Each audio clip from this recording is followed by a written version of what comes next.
मसीह यीशु के बाबरकत और फतामंद नाम में आप सबको पास्टर आसिफ का सलाम। हम खुदा के पाक कलाम में से आज पढ़ेंगे नए अहदनामे में से करंथियों की कलीसिया के नाम पौलुस रसूल का पहला खत, उसका 11वां बाब, उसकी 3री आयत से लेकर उसकी 9वीं आयत मुकद्दसा तक। उसमें यूं मरकूम है, बस मैं तुम्हें आगाह करना चाहता हूं कि हर मर्द का सर मसीह और औरत का सर मर्द और मसीह का सर खुदा है। जो मर्द सर ढांके हुए दुआ या नबूत करता है वो अपने सर को बेहुरमत करता है, और जो औरत बेसर ढांके हुए दुआ करती है वो अपने सर को बेहुरमत करती है, क्योंकि वो सरमुंडी के बराबर है।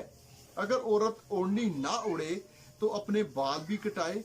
अगर औरत का बाल कटाना या सर मुंडाना शर्म की बात है तो ओढ़नी ओढ़े। अलबत्ता मर्द को अपना सर ढांकना ना चाहिए, क्योंकि वो खुदा की सूरत और उसका जलाल है, मगर औरत मर्द का जलाल है, इसलिए कि मर्द औरत से नहीं बल्कि औरत मर्द से है, और मर्द औरत के लिए नहीं बल्कि औरत मर्द के लिए पैदा हुई। खुदा के पाक कलाम पढ़े सुने जाने पर खुदा उनकी बरकत हो। मेरे अजीजों, आज बहुत बड़े टॉपिक पर मैं आपसे बात करना चाहता हूं कि इबादत के दौरान सर ढांकना चाहिए कि नहीं, किसको सर ढांकना चाहिए। तो यहां पर खुदा का पाक कलाम पहला करंथियों 11वें बाब में वो बता रहा है कि हमारा यहां पे लिखा है कि हर मर्द का सर मसीह और औरत का सर मर्द और मसीह का सर खुदा है। औरत का जो सर है उसका खामंद है, और मर्द का जो सर है वो मसीह है, और मसीह का जो सर है वो आसमानी बाप है जो आसमान पर बैठा। और हम यहां पर देखते हैं, यहां पर लिखा, जो मर्द सर ढांके हुए दुआ या नबूवत करता है। कई लोग नबूवत भी करते हैं, दुआ भी करते हैं, वो सर पर कपड़ा ले लेते हैं तो वो अपने सर को बेहुरमत करते हैं। सर ढांके हुए ना दुआ की जाए ना ही नबूवत की जाए। और जो औरत बेसर ढांके या दुआ या नबूवत करती है वो अपने सर को बेहुरमत करती है, क्योंकि वो सरमुंडी के बराबर। कई औरतें नंगे सर दुआ करती, दुपट्टे नहीं लेती। तो ये खादमों का काम है उन्हें बताना, ये हवाला शेयर करना, ताकि लोगों को पता चले, क्योंकि लोग कम कलाम को पढ़ते हैं लेकिन खुदा के खादमों को तो इस चीज की ट्रेनिंग दी जाती। आज हमें इसे ज्यादा पढ़ना है, क्योंकि हम खुदा के खादम है और हर टॉपिक पर लोगों को बताना है। और यहाँ पर लिखा है कि जो औरत नंगे सर दुआ करती है वो सर मुंडी के बराबर है। उसके बाल जैसे छोटे कर दिए जाए, गंजा कर दिया जाए जिस औरत को, वो उसके बराबर है। और अगर हम देखें कि गंजी औरत सर मुंडी हुई इस माशरे के अंदर बेइज्जती की अलामत है, तो इसी तरह नंगे सर दुआ करना भी बेइज्जती की अलामत समझी जाती है। अलबत्ता मर्द को अपना सर ढांकना ना चाहिए, क्योंकि वो खुदा की सूरत और उसका जलाल है, मगर औरत मर्द का जलाल है। मर्द सर को ना ढांके। और कई दफा मैंने देखा है कि कई लोगों ने हमसे सवाल किया कि जी हमने मसीह फिल्म देखी जीसस क्राइस्ट की, तो यीशु मसीह जहां पर दुआ कर रहे हैं वो सर के ऊपर कपड़ा ले रहे हैं।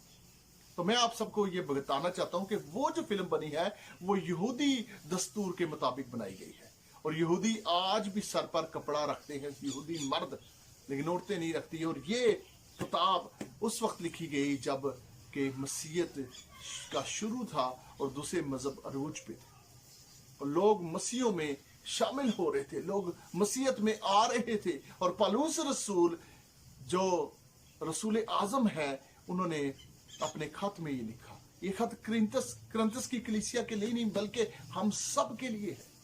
हम सबको आगाह किया गया है, हम सबको बताया गया है, ताकि हम सब खुदा का जलाल जाहिर करें। लिखा है कि अगर यहाँ पे लिखा, अलबत्ता मर्द को अपना सर ढांकना ना चाहिए, क्योंकि वो खुदा की सूरत पर बनाया गया और उसका जलाल है, खुदा का जलाल। मगर औरत मर्द का जलाल है, औरत उस मर्द का जलाल है जिसकी बीवी है। अगर वो नंगे सर बैठती है तो उस आदमी को बेहुरमत करती है। लोग उस आदमी को पीठ पीछे बातें करते हैं, इसीलिए कि हर मर्द औरत से नहीं बल्कि औरत मर्द से है, और मर्द औरत के लिए नहीं बल्कि औरत मर्द के लिए पैदा, क्योंकि सबसे पहले जो पैदा हुआ वो आदम पैदा हुआ है। एडम जिसे इंग्लिश में कहा गया है, और आदम का मतलब है लाल मट्टी से बना हुआ। उसे खुदा ने पहले बनाया और फिर खुदा ने देखा कि तख्लीक के अंदर एक चीज की कमी रह गई है, और वो कमी क्या है? क्योंकि सबके पैर पैर थे, चरिंद परिंद जानवर हर एक चीज के जोड़े थे, लेकिन पैर था, लेकिन आदम अकेला था। और खुदा ने कहा कि मेरी तख्लीक में कमी रह गई है, और खुदा ने फिर आदम पर गहरी नींद भेजी। आदम सो गया और उसकी पसलियों में से एक पसली लेकर एक औरत बनाई, उसके पास लाया, और आदम ने उसका नाम हवा रखा। आदम ने उसका नाम हवा रखा है, खुदा ने नहीं रखा। खुदा तो उसकी मददगार बनाकर लेकर आया, उसका साथी, उसका पार्टनर। इसीलिए आज लाइफ पार्टनर कहा जाता है शरीके हयात को। मियाँ बीवी एक दूसरे के पार्टनर हैं, और औरत मर्द के लिए पैदा हुई है, ना कि मर्द औरत के लिए। और ये भेद तो बड़ा है, लेकिन इसको समझाएं। मैं पास्टरों से जिस कलाम को सुनते हैं, मैं उनसे भी ये कहूँगा अपनी कलीसिया में इस चीज को आगाह करें कि मर्द खुदा की सूरत पर बने और वो खुदा का जलाल जाहिर करे। आज मर्द भी क्या काम कर रहे हैं, औरतें भी क्या कर रही हैं। आज चर्चों में औरतें नंगे सर बैठी हैं, बेटियां नंगे सर बैठी हैं, 13 साल की, 14 साल की, 15 साल की, 16 साल की लड़कियों ने दुपट्टे नहीं लिए। तो खुदारा आपका ये काम है, ये आपकी ड्यूटी है, ये आपका फर्ज है कि आप उनको आगाह करें, आप उनको बताएं, आप उनको टीच करें। जब आप इस स्टेशन पर उनके घर में विजिट के लिए जाते हैं तो आप जरूर उनसे कलाम को शेयर करें। अगर चर्चों में नहीं कर सकते, अगर चर्चों में करें तो ज्यादा बेहतर है। खुदा के कलाम को आगाह करें, और ताकि लोग इस कलाम से फैज़याब हो सके, बरकत पा सके। खुदावंद आप सबको इस कलाम खुदा के वसीला से ढेरों बरकत नाज़िल करें।